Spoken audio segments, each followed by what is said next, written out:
watching News 25. Local coverage you can count on. News 25 is brought to you by J.K. Nelson Law, voted Best of Las Vegas. Give them a call, 702-727-9900. News 25 is also brought to you by Desert View Hospital. You can count on us.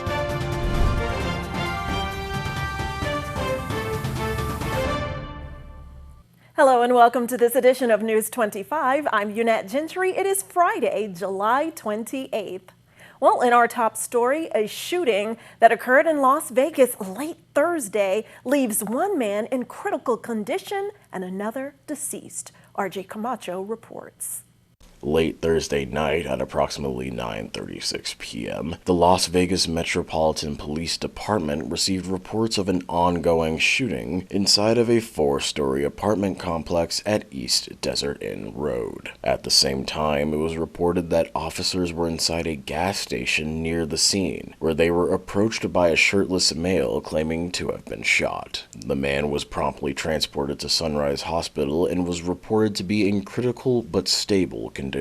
According to a media press release held by the LVMPD, they followed the blood trail left behind by the shirtless male, which led them to the apartment complex. After entering, officers then continued to find the trail leading to an apartment on the 2nd floor. While officers didn't locate anyone inside the apartment, they discovered a second trail of blood that led them to an elevator and another male suffering from gunshot wounds. He was also promptly transported to Sunrise Hospital, however, he was pronounced deceased. Additionally, a third male was located on the sidewalk outside of the apartment complex, who claimed to live in the apartment where the shooting took place. According to reports, the male told officers that he jumped from the 2nd floor balcony from his apartment down to the sidewalk. Officers determined that the same man was approached by 3 men who attempted to invade his home. Officers believe that the man shot at the 3, who were also armed, before leaping from his balcony as the 3 suspects fled down the hallway. It has been stated by the LVMPD that both the shirtless male who approached officers at the gas station and the one found in the elevator are both suspects, and that a third suspect may currently be at large. Officers have also stated that while the investigation will not impact traffic at Desert Inn Road, those who live in the apartment complex will have limited access.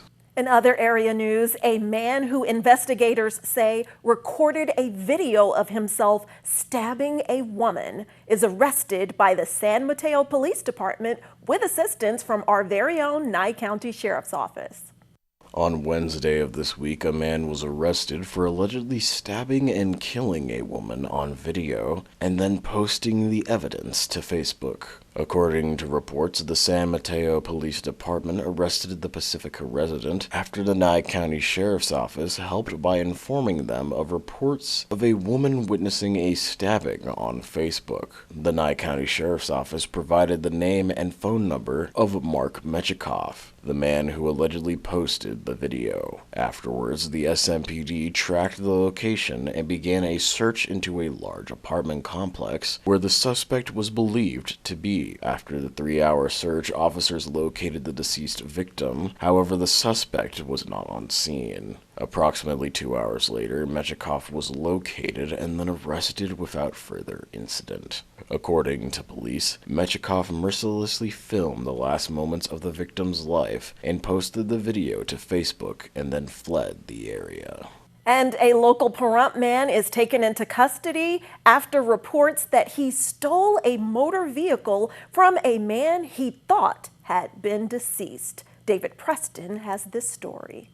On Wednesday, July 26th of this year, Nye County Sheriff's Office located a stolen vehicle at the Horizon Market gas station on Pahrump Valley Boulevard. Upon deputies' arrival, they spoke to a male matching the description of a male that was seen driving the stolen car earlier in the day. The male was seen driving the vehicle at the Coyote Corner gas station on East Kellogg Road in Pahrump. The male is identified as Elliot Martin. According to the report, Elliot admitted to intentionally taking the vehicle about 3 days ago. Elliot stated he allegedly took the vehicle because he believed the owner had died. Elliott stated to officers that he only knew the owner by the name of Shotgun, and that Shotgun had told Elliott he could take the vehicle. Elliott said the keys were found in the middle console of the car when he took it. Due to the facts and circumstances of this case, sheriff deputies placed Elliott Martin under arrest and transported him to the Nye County Detention Center. Elliott Martin is being charged with grand larceny of a motor vehicle and possessing, receiving, and transferring of a stolen vehicle. In national news, the Biden administration announces its first cancer-focused initiative aimed at helping doctors easily distinguish cancerous cells from other healthy ones. On Thursday of this week, it was announced by the Biden administration their first cancer-focused initiative under the Advanced Health Research Agency. The initiative is to help doctors more easily distinguish between cancerous cells and health tissue during surgical operations to help improve outcomes for patients. The Advanced Research Projects Agency for Health will also be launching a precision surgical inventions program that aims to seek ideas from the public and private sectors in an effort to improve cancer outcomes in coming decades by developing better surgical interventions for the disease. The Biden administration has hope that this new investment will yield results that can help surgeons avoid healthy nerves and blood vessels while ensuring they can remove all cancerous cells. President Joe Biden himself went on to state, "Harnessing the innovation is essential to achieving our ambitious goal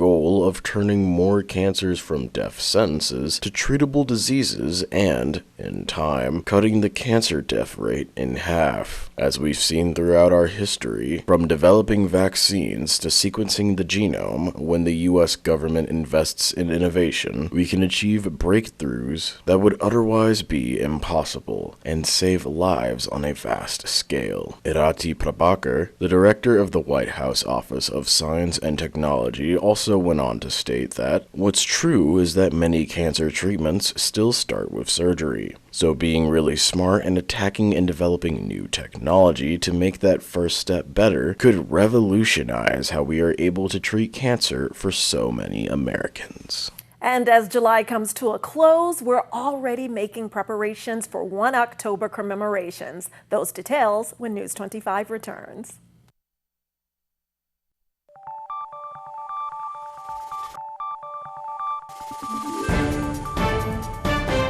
You're watching News 25. Local coverage you can count on. Welcome back to News 25. Well, a memorial to honor the 1 October victims is now chosen.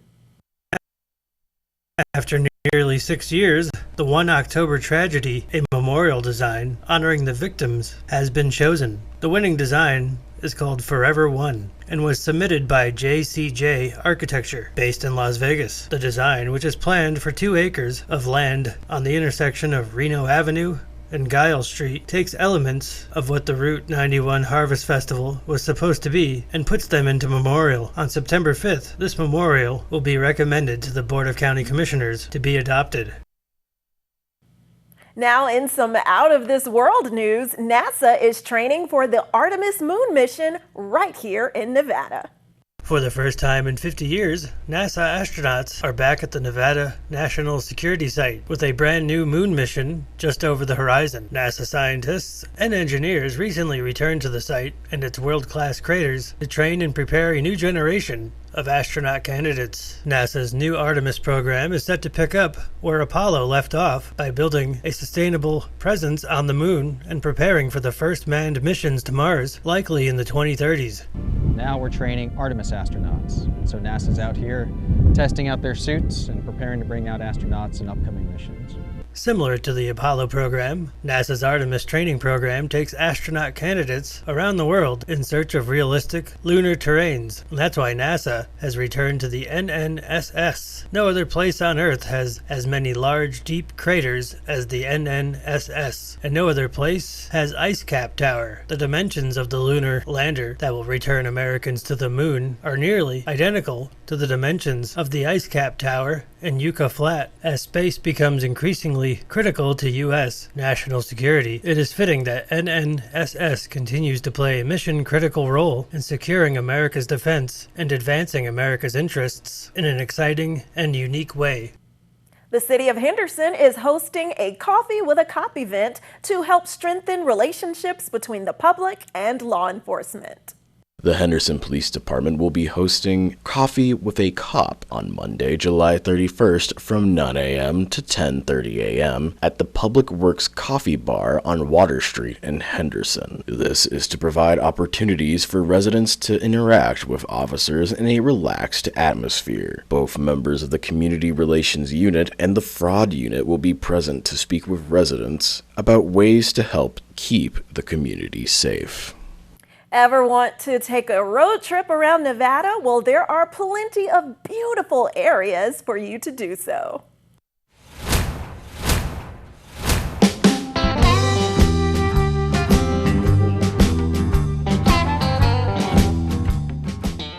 Looking to get away this weekend? About a 5.5-hour drive from Pahrump, Ward Charcoal Oven State Historic Park. Located along the Great Basin Highway and the loneliest road in America, south of the eastern Nevada town, Ellie, Ward Charcoal Oven State Park has some of the best preserved charcoal kilns in the state. The 30-foot tall beehive-shaped stone kilns, built in the late 1870s to produce charcoal for the region's mining smelters. Rumor has it that they later moonlighted as hideouts for stagecoach bandits, too. The park is open 24/7, making it a perfect spot to gaze at eastern Nevada's famously star-studded skies.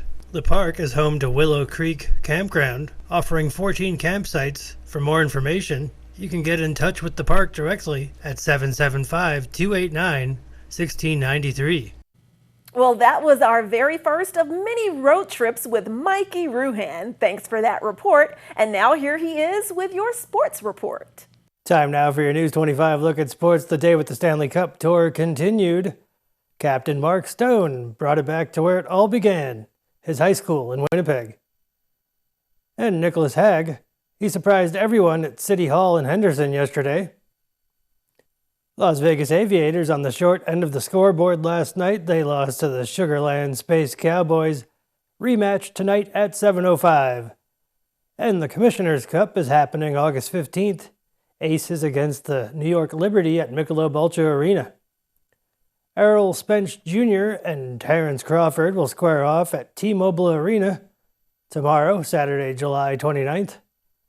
And Raiders preseason kicks off on August 13th against the 49ers. And that's your look at sports on News 25. All right, don't grab that remote. We have some much needed advice for you on how to specifically handle stress you're dealing with. We'll be right back.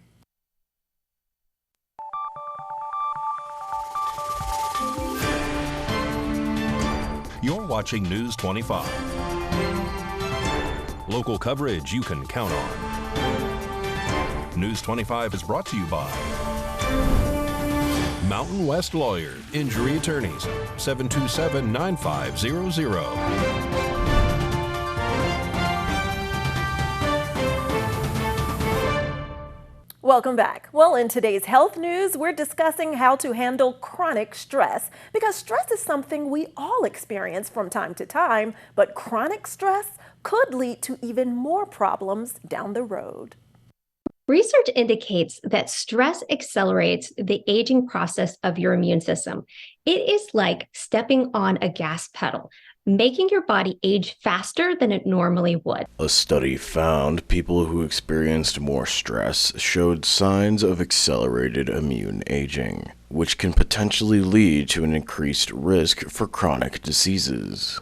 Cleveland Clinic psychologist Dr. Susan Albers, who did not take part in the study, encourages people to find ways to manage their stress. She says they should set aside time each day for an activity to help with stress relief, like going for a walk. Both regular exercise and maintaining a healthy diet can boost your mood and immune system. Dr. Albers adds mandarin oranges are her go-to food for stress relief. The scent of citrus has been found to have a calming effect, and the vitamin C-rich fruit also helps support a healthy immune system. If you're having trouble managing stress on your own, it may be time to reach out for help.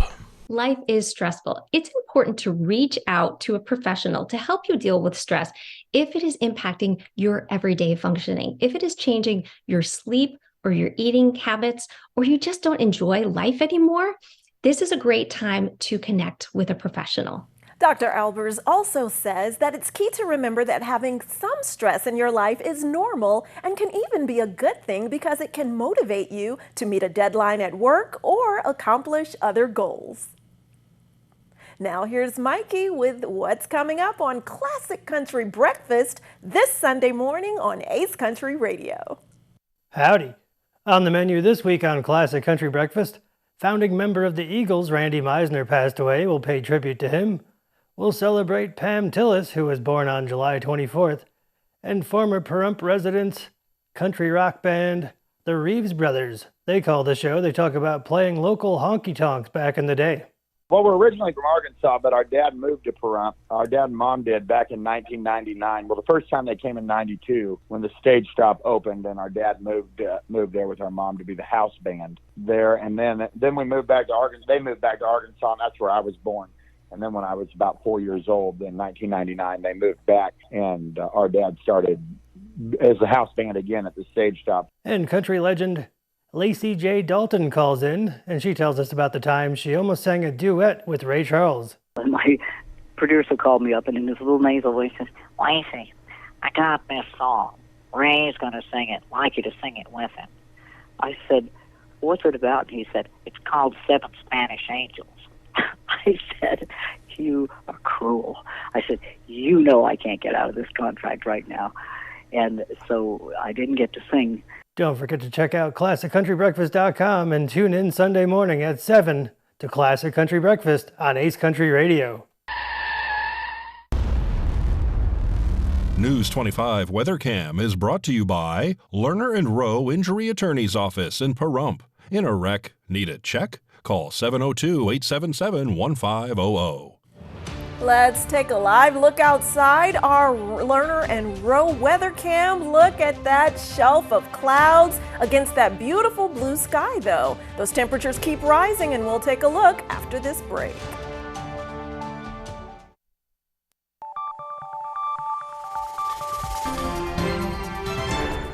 News 25 weather is brought to you by Dairy Council of Nevada. Undeniably delicious, undeniably dairy. Enjoy what's real.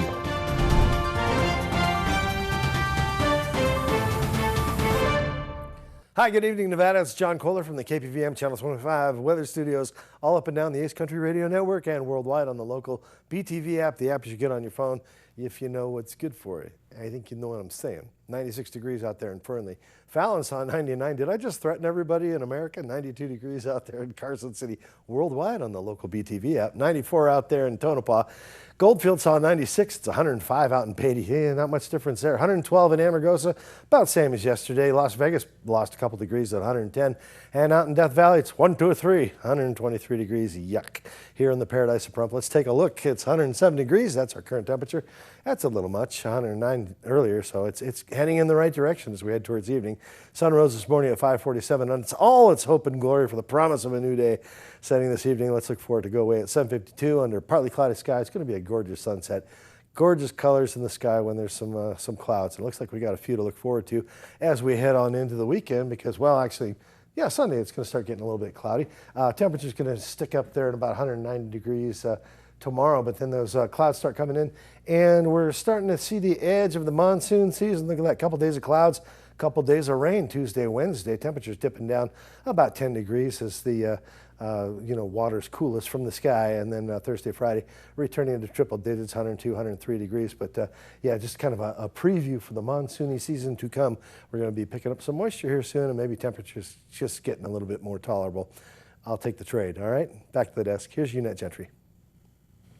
Thanks so much, John. Yeah, we love those overnight lows, barely in the mid-70s. Thanks for that news. All right, well, looks like it's going to shape up to be a beautiful weekend and beginning of the next work week. Thanks so much for joining us this Friday evening here on News 25. I'm Unette Gentry, and we'll see you on the air next newscast.